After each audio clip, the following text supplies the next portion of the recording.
Silakan duduk Bapak Ibu dan saudara-saudari semuanya. Shalom, selamat pagi. Ya, kita bersyukur hari ini kita dapat bertemu satu sama lain, berkumpul di dalam gereja ini untuk merenungkan firman Tuhan. Hari ini kita akan melanjutkan seri kita yang ketiga mengenai dinamika iman. Di dalam minggu yang pertama kita sudah membahas iman daripada Habel, yaitu iman yang mempersembahkan apa yang terbaik kepada Tuhan. Kemudian minggu lalu Pendeta Andi sudah membahas mengenai iman daripada Henokh, yaitu iman yang dekat dengan Tuhan, iman yang menikmati Tuhan, iman yang bergaul dengan Allah di dalam kehidupannya. Dan hari ini Bapak Ibu semua kita akan merenungkan iman daripada Nuh. Kenapa Nuh dimasukkan ke dalam pahlawan iman di dalam Ibrani pasalnya yang ke-11, dan bagaimana kita sebagai orang Kristen pada hari ini meneladani iman Nuh di dalam hidup kita. Saya ajak kita membuka satu bagian firman Tuhan, yaitu dari Ibrani pasalnya yang ke-11 ayatnya yang ke-7. Ibrani pasal 11 ayat yang ke-7 ini adalah catatan mengenai saksi-saksi iman atau pahlawan-pahlawan iman. Yaitu dari Ibrani pasal 11 ayat yang ke-7 kita melihat mengenai Nuh. Saya akan membacakan bagi kita semua satu ayat ini bagi kita. Ibrani pasal 11 ayatnya yang ke-7. Karena iman setelah diperintahkan Allah tentang sesuatu yang belum kelihatan, Nuh dengan taat mempersiapkan bahtera untuk menyelamatkan keluarganya. Karena iman itu ia menghukum dunia dan ia menjadi ahli waris kebenaran sesuai dengan imannya. Saya ajak kita membuka satu bagian firman Tuhan lagi, yaitu dari Kejadian pasalnya yang ke-6. Ini adalah satu bagian supaya kita boleh mengerti konteks daripada zaman kehidupan Nuh, yaitu dari Kejadian pasalnya yang ke-6. Kita tidak membaca seluruh ayatnya, kita membaca secara bergantian dari ayat 1 sampai kepada ayatnya yang ke-13. Ayat 1 sampai dengan ayat 13 kita secara bergantian, saya membacakan ayat pertama, nanti Bapak Ibu saudara-saudari ayatnya yang kedua. Judul perikopnya di sana adalah kejahatan manusia. Ketika manusia mulai bertambah banyak di muka bumi dan anak-anak perempuan dilahirkan bagi mereka,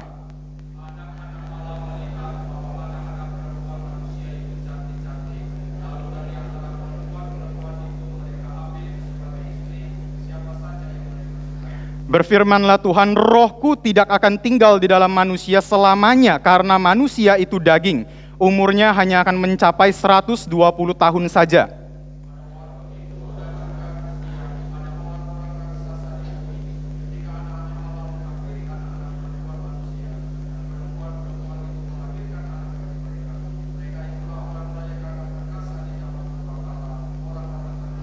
Di dalam ayat yang keempat, Bapak Ibu semua kita garis bawahi di sana orang-orang raksasa. Di dalam bahasa aslinya mereka nanti akan menjadi keturunan Nefilim, disebutkan sebagai Nefilim.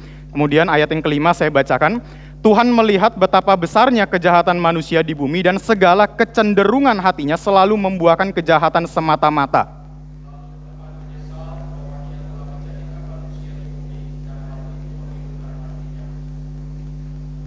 Ayat yang ke-7, berfirmanlah Tuhan, aku akan menghapuskan manusia yang telah kuciptakan itu dari muka bumi, baik manusia maupun hewan, binatang-binatang melata dan burung-burung di udara, sebab aku menyesal bahwa aku telah menjadikan mereka. Ayat yang ke-9, inilah riwayat keluarga Nuh. Nuh adalah orang yang benar, adalah seorang yang benar dan tidak bercela di antara orang-orang sezamannya dan hidup bergaul dengan Allah. Di hadapan Allah, bumi sudah rusak dan penuh dengan kekerasan.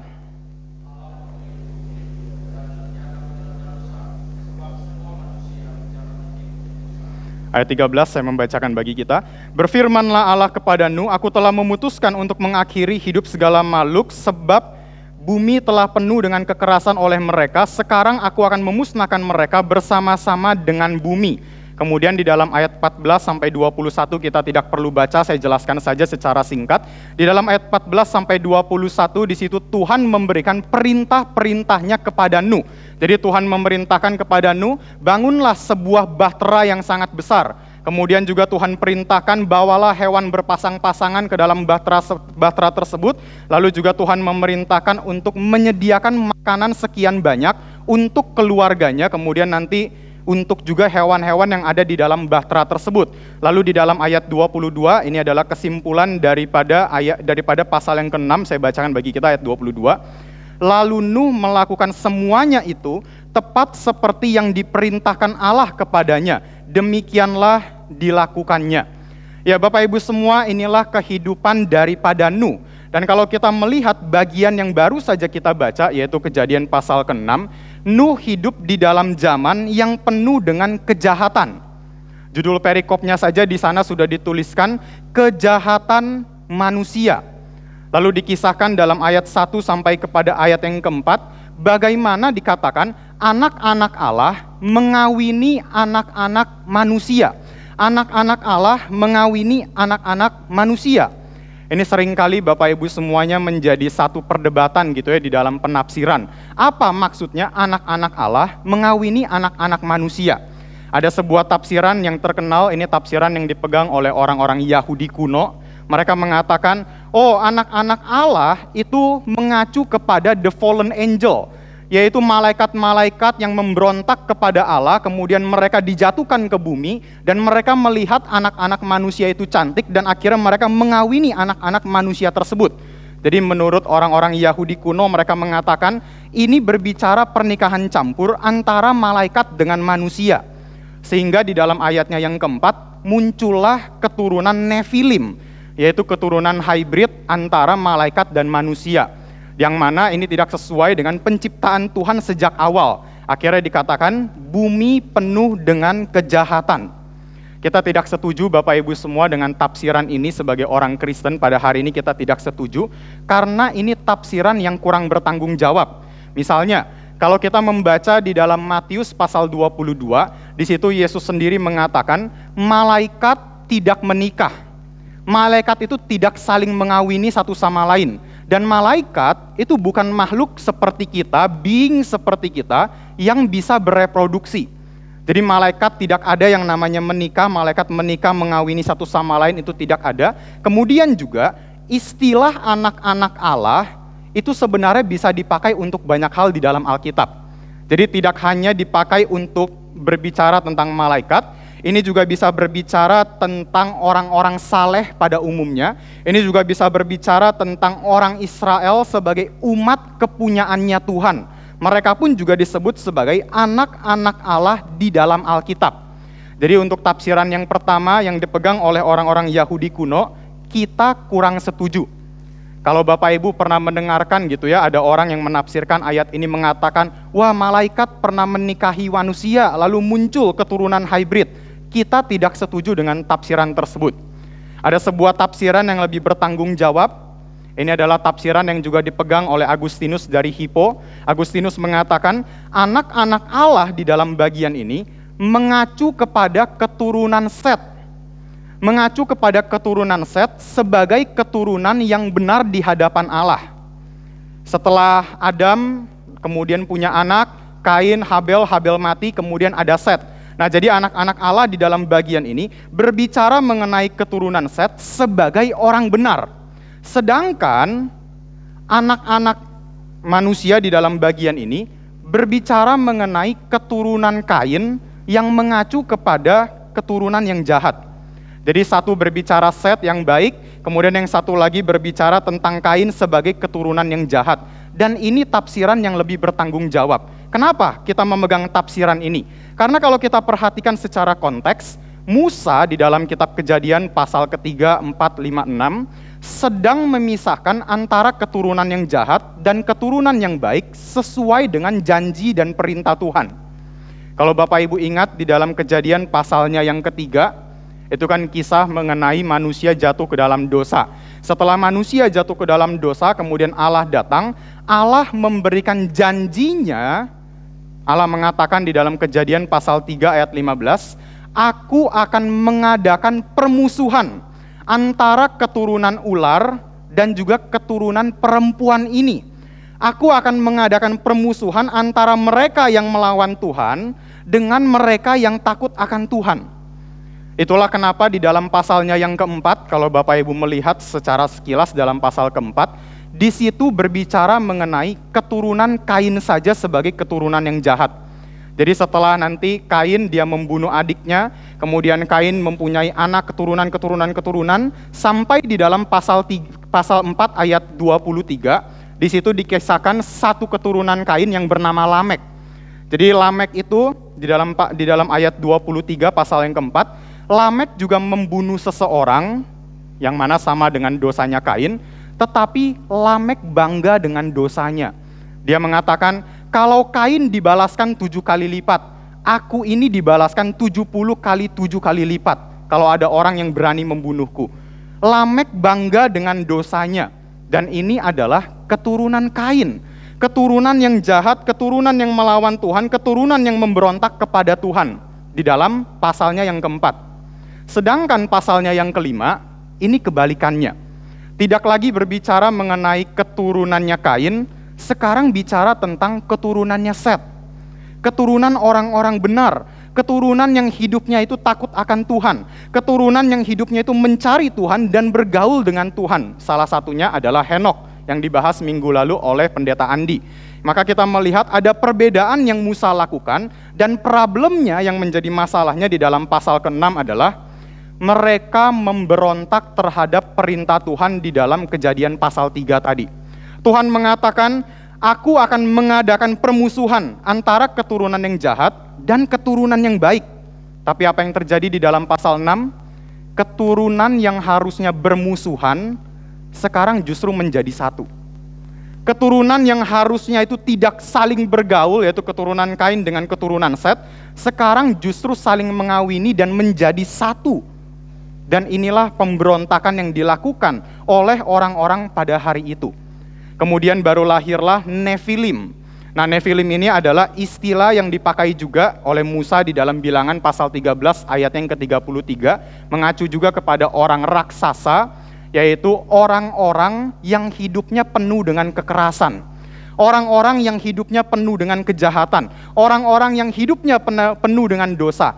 Maka bumi penuh dengan dosa pada hari itu. Bumi penuh dengan kejahatan pada hari itu. Dimulai dari mana? Ayatnya yang kedua. Ini ayat yang sering kali kita lewati, tapi ini ayat yang sangat penting. Ayat yang kedua saya bacakan sekali lagi. Anak-anak Allah melihat bahwa anak-anak perempuan manusia itu cantik-cantik. Sampai di sini Bapak Ibu semua kita melihat ada satu pola yang seringkali membuat manusia jatuh ke dalam dosa. Keturunan Set melihat keturunan Kain cantik, lalu dia tertarik, akhirnya dia mengawini keturunan daripada Kain. Kemudian juga ketika Adam dan Hawa jatuh ke dalam dosa, mereka melihat buah yang Tuhan larang dan mereka mengatakan, buah itu kelihatan menarik, buah itu kelihatan indah. Akhirnya Adam dan Hawa dan manusia yang menjadi keturunannya jatuh ke dalam dosa. Polanya sama, dosa datang dengan daya tarik. Sekali lagi Bapak Ibu semuanya, dosa datang dengan daya tarik. Jadi jangan pikir Bapak Ibu semua setan kalau datang itu seperti film horor. Kalau kita nonton film horor kan khususnya mungkin anak-anak muda atau anak-anak ketika masih di sekolah gitu ya. Setelah nonton film horor tidak berani ke toilet sendiri malam-malam. Bangunin orang tuanya kalau mau ke toilet. "Pa, Ma, tolong dong temenin aku ke toilet." "Kenapa kamu minta ditemenin ke toilet?" "Aku takut di dalam ada setan. Aku takut nanti setannya muncul pas aku lagi di toilet dan sebagainya." Karena di dalam film horor, setan itu ditampilkan dengan berdarah-berdarah, setan itu ditampilkan dengan suara yang mengerikan, setan itu ditampilkan dengan baju yang penuh dengan darah dan sebagainya. Maka kita takut dengan setan. Tetapi sebenarnya di dalam Alkitab itu bukan gambaran setan yang sesungguhnya. Kalau setan datang kepada kita dengan berdarah-berdarah dan mengerikan, ya saya kira kita sebagai manusia dalam dunia ini nggak ada yang mau mengikuti setan di dalam hidup kita. Tapi pada kenyataannya kenapa seringkali kita jatuh ke dalam dosa? Karena setan yang pintar akan pakai daya tarik untuk menarik kita. Setan yang pintar akan pakai daya tarik supaya kita jatuh ke dalam dosa. Tertarik dengan uang yang banyak, akhirnya korupsi. Tertarik dengan uang yang banyak, akhirnya menipu. Tertarik dengan perempuan lain, laki-laki lain, akhirnya selingkuh. Tertarik dengan pasangan lain, akhirnya melakukan perzinahan, akhirnya melakukan pelacuran dan sebagainya. tertarik dengan jabatan yang tinggi, akhirnya mulai menjatuhkan orang lain, mulai menjelekkan orang-orang lain yang menjadi coworker di dalam kehidupan kita. Inilah cara kerja iblis di dalam hidup kita. Dia pakai hal yang menarik, dia pakai hal yang kelihatannya indah untuk kita jatuh ke dalam dosa. Supaya kita kecenderungan hatinya selalu melakukan kejahatan semata-mata. Itulah Bapak Ibu semua, sebabnya kita melihat Allah mengatakan di dalam ayat yang ke-6, dia melihat kecenderungan hati manusia hanya membuahkan kejahatan semata-mata. Hati manusia tidak lagi tertuju kepada Tuhan. Sekarang hati manusia tertarik kepada dosa, tertarik kepada yang jahat. Dan ini menjadi satu ironis yang kita lihat. Di dalam pasal pertama ketika Allah menciptakan langit bumi dan semua isinya, Allah mengatakan, sungguh amat baik ciptaanku ini. Sungguh amat baik apa yang sudah aku kerjakan. Tapi baru 5 pasal dari pasal yang pertama.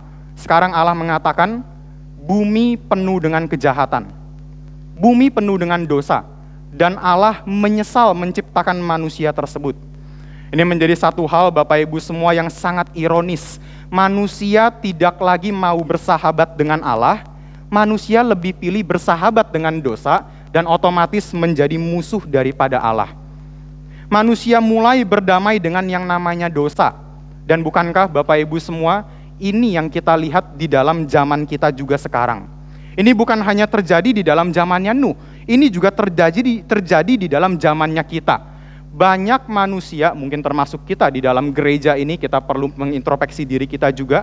Mungkin banyak orang di dalam dunia ini yang sudah mulai berdamai dengan dosa. Kita tidak lagi benci dengan yang namanya dosa. Kita tidak lagi marah dengan yang namanya dosa. Kita tidak lagi merasa jijik dengan yang namanya dosa. Kita merasa dosa itu wajar. Dosa itu sudah menjadi gaya hidup. Ada satu artikel Bapak Ibu semua yang saya baca. Kemudian di dalam artikel tersebut si penulis mengatakan, dunia ini sudah kehilangan sense of holiness atau kesadaran akan kesuciannya. Dunia ini sudah mulai kompromi dengan yang namanya dosa. Dunia ini sudah mulai banyak orang-orang yang melakukan dosa, tapi merasa dirinya baik-baik saja. Gak apa-apalah dosa, gak apa-apalah melakukan ini, gak apa-apalah saya sesekali seperti ini. Kenapa? Si penulis menjelaskan, karena pada zaman kita sekarang ini, dosa itu bukan sekedar bersifat individu, tapi dosa itu sekarang juga bersifat secara komunal. Sebagai contoh Bapak Ibu semuanya, beberapa tahun yang lalu ketika saya dulu masih kuliah di US, ya kita tahu ya US itu kan banyak orang yang sudah menganut LGBTQ. Nah kemudian ketika saya di US, mereka itu setiap 1 tahun sekali ada parade LGBT. Jadi setiap orang-orang yang LGBT, mereka akan berkumpul di downtown, di pusat kota. Bapak Ibu bisa lihat di YouTube gitu ya, ada video-video juga parade LGBT. Bapak Ibu bisa search sendiri. Nah di situ mereka yang menganut LGBT akan berkumpul di pusat kota tersebut, dan mereka semuanya telanjang bulat. Mereka nggak pakai baju sama sekali, mereka nggak pakai celana sama sekali. Lalu mereka cat tubuh mereka dengan warna pelangi. Jadi sambil mereka telanjang, mereka cat tubuh mereka dengan warna pelangi. Kenapa? Mereka itu bisa dengan percaya diri menunjukkan dirinya LGBT. Kenapa? Mereka itu bisa dengan percaya diri tampil dengan telanjang kemudian mewarnai tubuh mereka dengan pelangi. Jawabannya adalah karena ada komunitasnya. Ada komunitas yang bangga ketika mereka sesama LGBT. Ada komunitas yang support ketika mereka itu menyukai sesama jenis. Ada komunitas yang bangga ketika mereka menjadi transgender. Ini adalah dosa yang kita lihat secara komunal di dalam kehidupan kita. Atau misalnya contoh secara lebih gampang, misalnya bagi anak-anak yang masih di sekolah atau anak-anak di perkuliahan atau Bapak Ibu gitu ya, dulu pernah di sekolah juga, kalau anak sendirian di kelas nyontek, mungkin dia nggak berani. Tapi kalau semuanya nyontek di kelas, dia akan berani nyontek di kelas. Kenapa? Karena komunitasnya semua nyontek. Karena komunitasnya merasa nyontek itu wajar. Nggak apa-apa kamu nyontek. Nggak apa-apa kamu melakukan apapun yang kamu inginkan. Makanya di dalam Alkitab dikatakan pergaulan yang buruk merusak kebiasaan yang baik. Karena ada komunitas yang juga mensupport kita untuk jatuh ke dalam dosa. Atau misalnya lagi beberapa bulan yang lalu Bapak Ibu semuanya, ini juga menjadi satu berita yang sempat gempar gitu ya di Indonesia, khususnya ya di Jakarta. Ada satu universitas yang cukup terkenal, lalu mahasiswanya ternyata bikin grup pornografi. Mereka bikin grup pornografi, mereka kirim-kirim foto sesama mahasiswi yang begini begitu, lalu mereka kirim video-video pornografi di dalam grup tersebut. Kenapa mereka berani bikin grup pornografi dan rame-rame di dalam? Karena ada komunitasnya. Komunitas yang berdosa, yang support mereka untuk berdosa, dan inilah yang membuat manusia jatuh ke dalam dosa dan menjadi gaya hidup mereka. Mereka mulai bersahabat dengan dunia, otomatis mereka menjadi musuh Allah. Mereka yang bersahabat dengan dunia mulai kompromi dengan dosa, akhirnya mulai menjadi musuh Allah di dalam kehidupan mereka. Dan inilah Bapak Ibu semuanya, konteks di zaman di mana Nuh hidup pada hari itu. Nuh hidup di dalam zaman yang penuh dengan kekacauan. Nuh hidup di dalam zaman di mana orang sudah mulai berdamai dengan yang namanya dosa. Sehingga di dalam ayatnya yang ke-6 dikatakan, Allah menyesal. Allah menyesal. Kata menyesal di sini itu bukan berarti Allah sedang salah di dalam menciptakan manusia, sama seperti kalau misalnya kita kan kadang-kadang memiliki decision yang salah, lalu kita bisa menyesal. Wah, saya menyesal dulu saya pernah melakukan ini. Wah, saya menyesal dulu saya pilih ini. Wah, saya menyesal saya melakukan ini dan sebagainya. Karena dulu kita pernah salah langkah. Tetapi kata menyesal di dalam bagian ini, ketika dikatakan Allah menyesal, itu bukan untuk menyatakan Allah salah. Bukan menyatakan Allah salah di dalam menciptakan manusia, tapi ini adalah gaya bahasa yang penulis tuliskan untuk menyatakan betapa sedihnya hati Tuhan. Betapa Tuhan hatinya hancur ketika melihat manusia bersahabat dengan dosa. Manusia bersahabat dengan dosa, maka Tuhan hatinya hancur. Dan nantinya dalam ayat 7 dan pasal-pasal berikutnya, air bah akan datang, Tuhan akan menurunkan air bah sebagai penghukuman, sekaligus juga menjadi pemurnian dari keturunan orang-orang benar. Karena nantinya Mesias itu tidak lahir dari keturunan campuran Nefilim. Mesias tidak lahir daripada keturunan Set yang menikah atau kawin dengan keturunannya Kain. Tidak. Mesias akan lahir dari keturunan Set yang tidak kawin dengan keturunannya Kain. Akhirnya di dalam ayatnya yang ke-8, Nuh mendapatkan kasih karunia Tuhan. Nuh mendapatkan kasih karunia Tuhan. Kita garis bawahi di sini perkataan kasih karunia. Nuh selamat bukan karena perbuatan baiknya. Nuh selamat bukan karena dia orang hebat. Nuh selamat bukan karena dia bisa mengatur Tuhan di dalam kehidupannya. Tetapi Nuh selamat hanya karena kasih karunia Tuhan. Ini juga yang kita imani di dalam kekristenan. Kita selamat bukan karena perbuatan baik kita. Kita selamat bukan karena tidak pernah melakukan dosa yang berat, tapi kita selamat hanya karena anugerah Tuhan di dalam kehidupan kita. Dan inilah yang didapatkan oleh Nuh. Nuh selamat karena kasih karunia Tuhan, dan Nuh adalah orang yang beriman. Di dalam ayat yang ke-9 kita melihat di situ dikatakan Nuh adalah seorang yang benar dan tidak bercela di antara orang sezamannya dan hidup bergaul dengan Allah. Bagian ini Bapak Ibu semua, Alkitab bukan ingin mengatakan Nuh adalah orang yang sinless. Jadi bukan ingin mengatakan, oh Nuh itu orang tidak berdosa. Oh Nuh itu orang yang suci 100%, makanya dia mendapatkan kasih karunia Tuhan. Termasuk juga di dalam Ibrani pasal yang ke-11, ketika kita melihat orang-orang yang menjadi saksi-saksi iman. Mereka bukan orang yang suci 100%. Mereka bukan orang yang tanpa dosa di dalam kehidupannya. Mereka sama seperti kita orang-orang berdosa, hanya saja mereka beriman kepada Tuhan. Mereka memiliki iman kepada Tuhan, dan inilah yang menjadikan mereka sebagai saksi-saksi iman. Dan ini yang membuat Nuh berbeda dengan orang-orang sezamannya.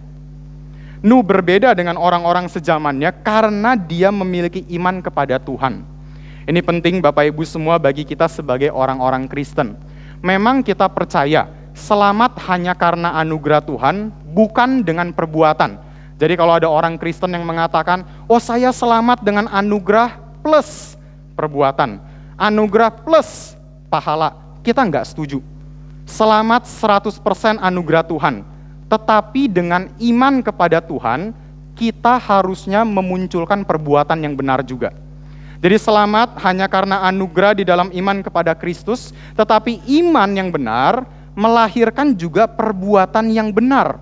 Ketika kita mengatakan, oh aku mau beriman kepada Yesus, oh aku mau menjadi orang Kristen, aku mau percaya kepada Yesus dengan sungguh-sungguh, maka pertanyaan selanjutnya di dalam kehidupan kita adalah, apa yang berbeda dengan hidup kita dari orang-orang sejamannya kita?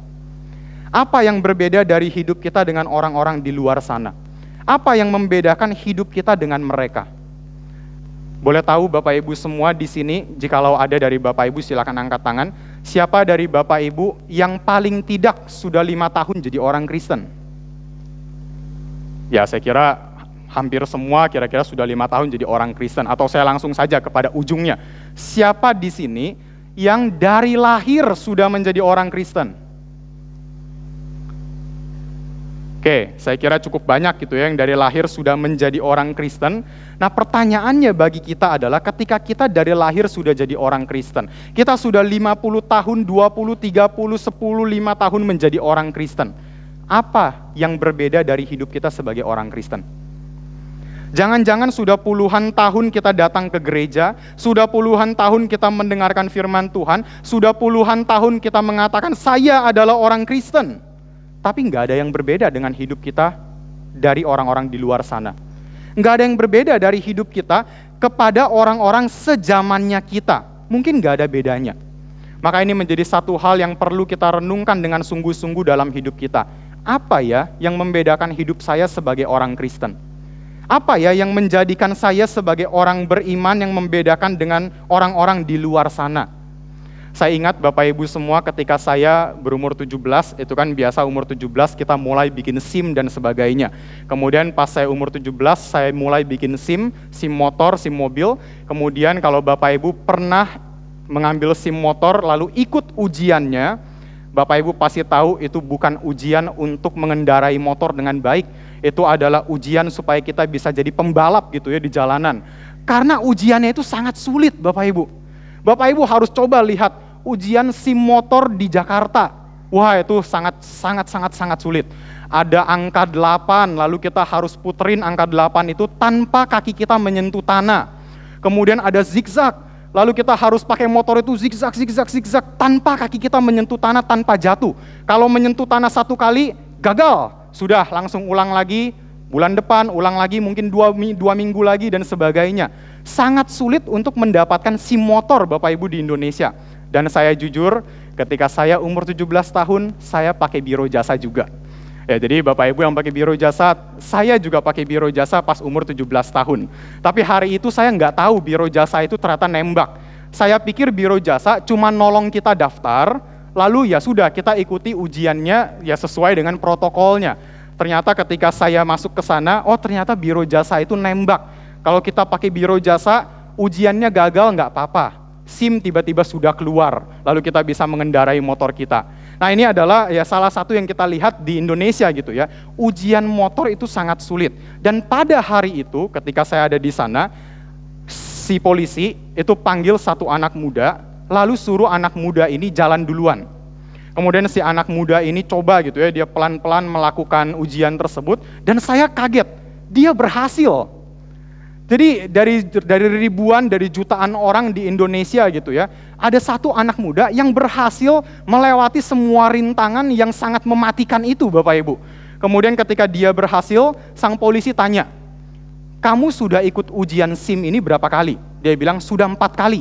3 kali dia gagal, akhirnya yang terakhir itu dia berhasil. Kemudian polisi menanyakan pertanyaannya yang kedua, dan ini pertanyaan yang saya sangat ingat sampai hari ini. Sangat jelas saya ingat. Polisi tanya, kamu agama apa? Lalu dia mengatakan dengan sangat bangga, saya orang Kristen. Saya agama Kristen. Saya adalah orang Kristen. Maka dia tidak mau pakai SIM tembak dan sebagainya. Sadar atau tidak, Bapak Ibu semuanya, suka atau tidak, sadar atau tidak, hidup kita adalah kitab yang terbuka. Orang di luar sana ketika kita kasih Alkitab, mereka mungkin nggak mau baca Alkitab kita. Tapi mereka akan baca hidup kita sebagai orang Kristen. Mereka nggak akan baca Alkitab kita. Mereka akan baca hidup kita sebagai orang Kristen. Dan Nuh itu berbeda. Nuh berbeda dengan orang-orang sezamannya. Orang-orang sezamannya boleh melakukan kekerasan. Orang-orang sezamannya boleh berdamai dengan dosa. Tetapi Nuh mengatakan, aku tidak akan berdamai dengan dosa. Aku tidak akan melakukan pemberontakan kepada Tuhan. Aku tidak akan melakukan apa yang dunia ini lakukan.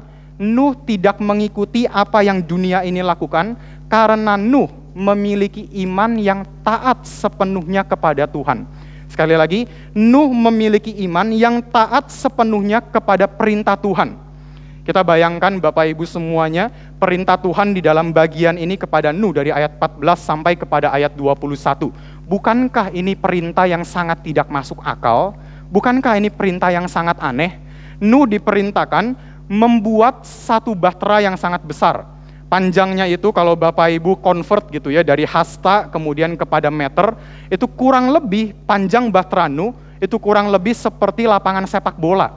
Lapangan sepak bola itu 100 sampai 100 meter. Jadi Bapak Ibu bisa bayangkan bahteranya sebesar Gelora Bung Karno. Bahteranya sebesar Gelora Bung Karno, kemudian tinggi daripada bahtera tersebut kurang lebih rumah 4 lantai. Rumah 4 lantai. Jadi kita bisa bayangkan bahtera yang sangat besar Tuhan perintahkan untuk dibangun, kemudian juga Nuh diperintahkan bawa hewan berpasang-pasangan. 1 pasang masukkan ke dalam bahtera, kemudian yang halal nanti masukkan 7 pasang dan sebagainya. Kemudian Nuh juga diperintahkan menyiapkan makanan untuk waktu yang lama bagi keluarganya dan bagi hewan-hewan di dalam bahtera tersebut. Sedangkan pada hari itu, hujan belum turun sama sekali. Mungkin juga hari itu awan gelap sama sekali juga belum ada. Kemudian juga pada hari itu belum ada tanda-tanda bahwa air bah akan turun. Mungkin gambarannya kalau pada hari ini, ya kita melihat Jakarta kan sekarang lagi panas-panasnya, kecuali kemarin ya kita bersyukur ada hujan gitu ya. Tuhan memberikan kepada kita kesejukan, tapi kemarin-kemarinnya itu Jakarta sangat panas, Jakarta sangat kering, Jakarta itu sangat terik. Lalu kita melihat, misal kita lagi jalan ketika Jakarta sangat panas, badan kita sudah keringatan, tiba-tiba kita lihat orang bangun bahtera segede Gelora Bung Karno. Lalu orang itu mengatakan, nanti akan ada air bah, semuanya akan tenggelam, rumah kita akan tenggelam, kita semua akan mati. Kira-kira respon kita lihat orang seperti itu, kita akan bilang apa ya Bapak Ibu? Kamu gila ya? Ini masih panas loh. Ini nggak ada tanda-tanda air bah akan datang. Hujan di Jakarta ya paling banjirnya 3 meter dalam sih Bapak Ibu semua. Tapi dibandingkan dengan air bah, itu jauh lebih dalam. Kamu ini sudah gila ya, mana mungkin air bah akan datang ke dalam dunia ini? Ini juga yang mungkin dihadapi oleh Nuh, ketika orang-orang sejamannya melihat Nuh membangun bahtera. Apalagi Bapak Ibu semuanya, bahtera ini tentu saja tidak mungkin dibuat dalam 1 hari.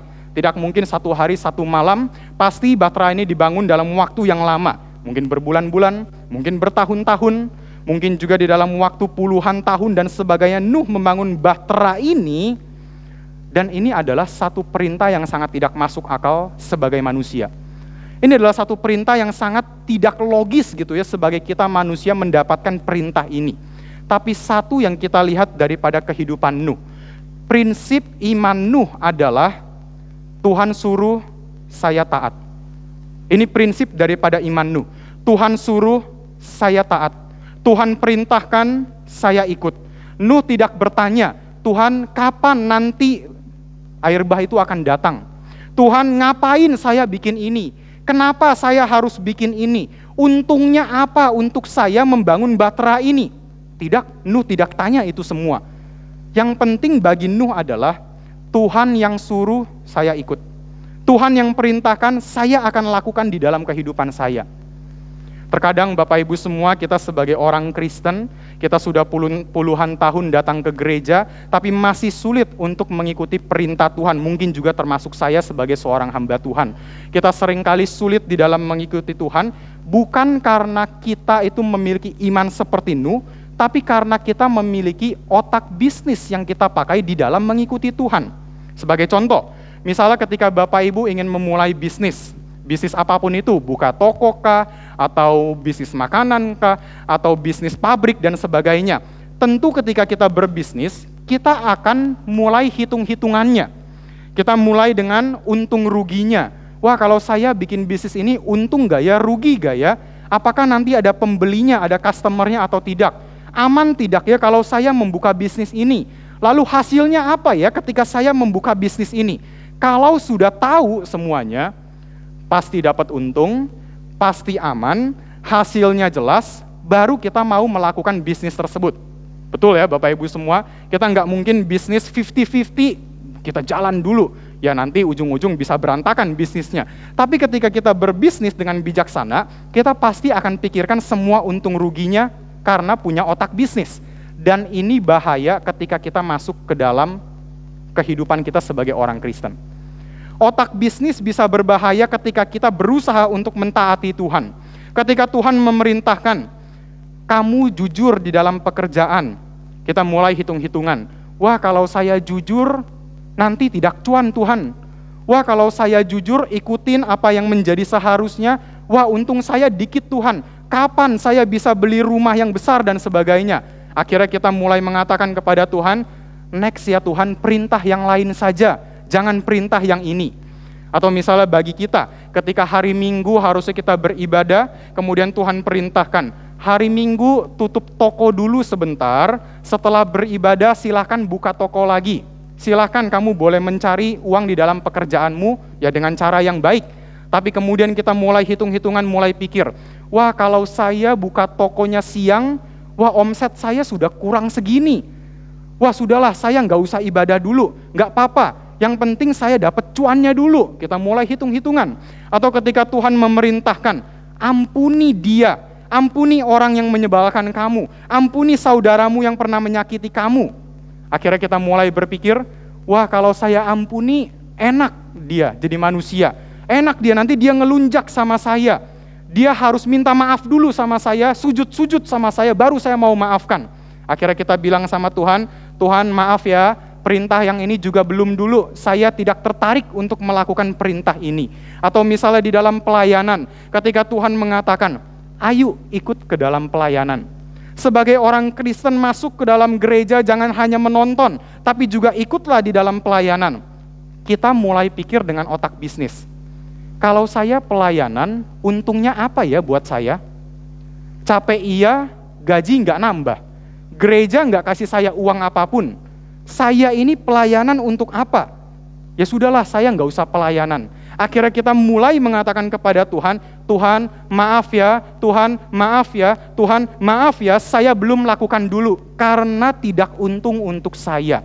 Akhirnya banyak orang Kristen tidak taat kepada Tuhan di dalam kehidupannya karena memikirkan untung rugi, karena tidak memiliki iman yang dimiliki oleh Nuh. Itu sebab Bapak Ibu semua, ini satu PR yang ingin dari saya yang saya ingin kita sama-sama lakukan di dalam kehidupan kita setelah nanti kita pulang, kita boleh memikirkan dan merenungkan dalam hidup kita. Sudah berapa lama jadi orang Kristen dan hal apa yang kita berbeda dengan orang-orang di dalam dunia ini? Ini menjadi satu perenungan kita kepada Tuhan, satu introspeksi diri kita sebagai orang Kristen. Jangan-jangan tidak ada bedanya karena kita tidak taat kepada Tuhan. Dan Nuh berbeda. Sangat sederhana di dalam ayat yang ke-22 tadi, pasalnya yang ke-6 ayat 22, di situ dikatakan Nuh melakukan semuanya itu tepat seperti yang diperintahkan Allah kepadanya. Kata tepat di dalam bagian ini sangat penting, itu berarti ketika Nuh melakukan perintah Tuhan, Nuh tidak nego sama Tuhan. Nuh tidak kompromi sama Tuhan. Nuh tidak mengatakan kepada Tuhan, Tuhan kalau baterainya segede GBK terlalu panjang, boleh gak segede lapangan futsal aja Tuhan? Enggak. Tuhan kalau lapangannya itu setinggi 4 lantai rumah itu terlalu tinggi Tuhan. Saya capek. Sudah Tuhan setengah aja ya, 2 lantai rumah gak apa-apa Tuhan. Nanti hewannya saya paksa masuk Tuhan ke dalam bahtera. Tidak. Nuh tidak mengatakan itu. Nuh hanya tahu Tuhan suruh saya taat. Tuhan perintahkan, saya ikut. Karena Tuhan yang memerintahkan hal ini. Satu hal Bapak Ibu semua yang kita perlu ingat sebagai orang Kristen, perintah Tuhan tidak pernah salah. Pimpinan Tuhan tidak pernah salah di dalam hidup kita. Kalau Tuhan memerintahkan kita sesuatu lalu kita mulai merasa, Tuhan ini tidak masuk akal, pimpinanmu pasti salah. Bukan Tuhan yang salah, kita yang salah. Kita yang salah. Maka Bapak Ibu semua ketika Tuhan perintahkan, pimpinan Tuhan tidak salah, belajar untuk taat kepada Tuhan. Termasuk saya sebagai hamba Tuhan, kita semua diperintahkan untuk taat kepada Tuhan. Dan bukankah ini juga yang Yesus lakukan di dalam kehidupannya ketika dia datang ke dalam dunia? Ketika Yesus datang ke dalam dunia, ada satu kehendak Bapa yang sangat tidak masuk akal untuk Yesus lakukan, yaitu Yesus harus mati di atas kayu salib. Yesus datang berinkarnasi kemudian mati di atas kayu salib. Bukankah ini perintah yang sangat tidak masuk akal?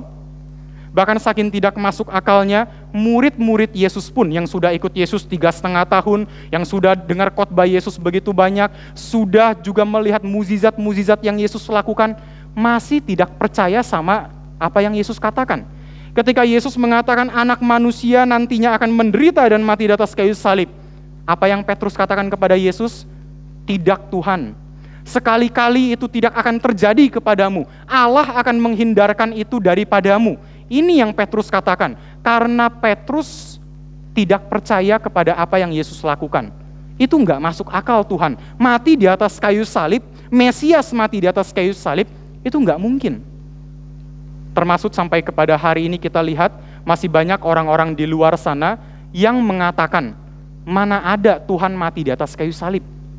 Kok Tuhan kamu mati di atas kayu salib, telanjang lagi, dipakukan lagi, berdarah lagi, tangan mati di tangan manusia lagi. Mana ada Tuhan mati di tangan manusia? Kenapa orang-orang di luar masih mengatakan itu sampai hari ini? Karena itu perintah yang tidak masuk akal kepada Yesus di dalam dunia ini. Itu adalah satu kehendak Bapa yang sangat tidak masuk akal ketika Yesus berinkarnasi ke dalam dunia. Tapi apa yang Yesus lakukan? Ketika di Taman Getsemani, Yesus berdoa, Yesus mengatakan, biarlah cawan ini berlalu daripadaku, tetapi kehendakmulah yang jadi. Tuhan suruh, saya taat. Tuhan perintahkan, saya akan ikut apa yang Tuhan perintahkan. Ini juga yang Yesus lakukan ketika menjadi manusia ke dalam dunia ini. Maka melalui Yesus yang mati di atas kayu salib, melalui ketaatan Yesus, kita dijadikan sebagai orang-orang benar sebagai anak Allah. Ketaatan Kristus menjadi ketaatan kita sebagai anak-anak Allah.